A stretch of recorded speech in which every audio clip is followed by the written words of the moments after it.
इस वक्त सिचुएशन जो कोरोना वायरस की है बहुत ख़तरनाक है। ख़तरनाक इस पहलू से है कि ये बीमारी काफ़ी तेज़ी से फैल रही है, लेकिन ये एक नई बीमारी है जिसकी ना वैक्सीन है हमारे पास, जिसके लिए कोई ड्रग नहीं है हमारे पास, कोई कोई गोली नहीं है इस वक्त। तो ये बड़ा मसला है और इस बीमारी के बारे में हम जानते बहुत कम हैं।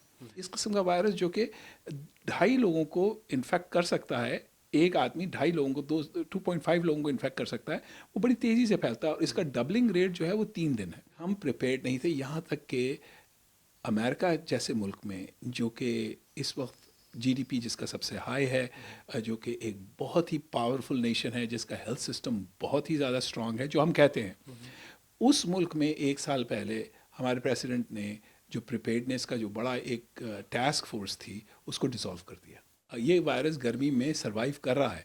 इस वक्त ऑस्ट्रेलिया के अंदर सख्त गर्मी है क्योंकि वो इक्वेटर की दूसरी साइड पे है, तो वहाँ पर सीज़न जो है बिल्कुल ऑपोजिट होता है बाकी दुनिया से। तो वहाँ पर ये वायरस आराम से सरवाइव कर रहा है।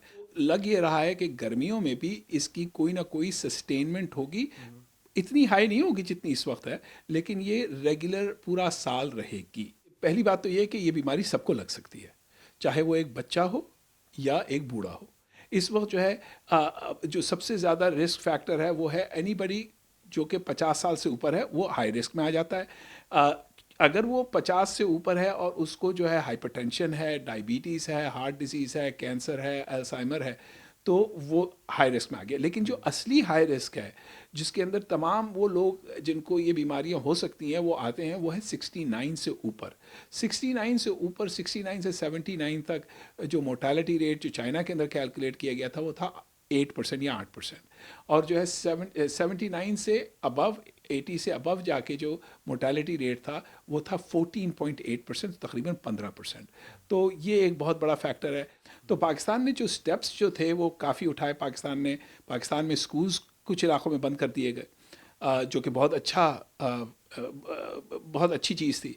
लेकिन मसला ये है कि वहाँ पर अब भी जो है लोग रेस्टोरेंटों में भरे हुए हैं, फूड मार्केट्स भरी हुई हैं, वहाँ पर मेले हो रहे हैं, लोग एक दूसरे से मिल रहे हैं और जो है मैसिव गैदरिंग्स हो रही हैं। कई लोग जो है घर से काम कर रहे हैं, जो भी कुछ कर रहे हैं, लेकिन मैसिव गैदरिंग्स हो रही है। Massive gatherings are not good इस वक्त के अंदर, इस टाइम पे, चूँकि जो है बीमारी तो वहाँ पर भी है, वहाँ पर भी केसेस आइडेंटिफाई हुए और वो केसेस आहिस्ता आहिस्ता आहिस्ता आहिस्ता मल्टीप्लाई होंगे। पाकिस्तान के अंदर चूँकि सर्वेलेंस नहीं हो रही और जो है वो डायग्नोस्टिक टेस्ट नहीं हो रहा, तो हो सकता है कि केसेस पता ही ना होंगे कितने। और ये भी हो रहा हो पाकिस्तान में कि कई ऐसी मौतें हों जिनके बारे में पता ही नहीं हो कि वो मौतें क्यों हो रही हैं। तो हो सकता है कि और भी केस हों, हो सकता है कि और भी लोग मरे हों पाकिस्तान के अंदर जिसका किसी को इल्म नहीं, क्योंकि जब तक आप एक्टिव सर्वेलेंस नहीं करेंगे, जब तक आप तस्दीक नहीं करेंगे कि वो किसी को किस बीमारी से एक आदमी मरा है, तो आपको क्या पता कि वो बीमारी कितनी फैल चुकी है। लेकिन आपको साबुन से हाथ धोना बहुत ज़रूरी है।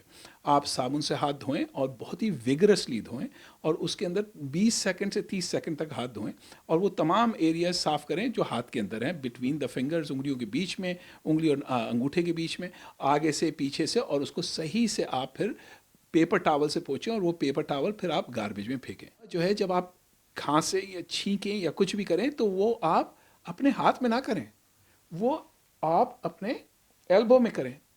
इसके अलावा अपने हाथ अपने मुंह पे ना लगाएं, हाथ मिलाना कुछ अरसे के लिए रोक दें, एक दूसरे को ट्रांसमिशन ना दें अगर आपको बीमारी है तो किसी किस्म की भी।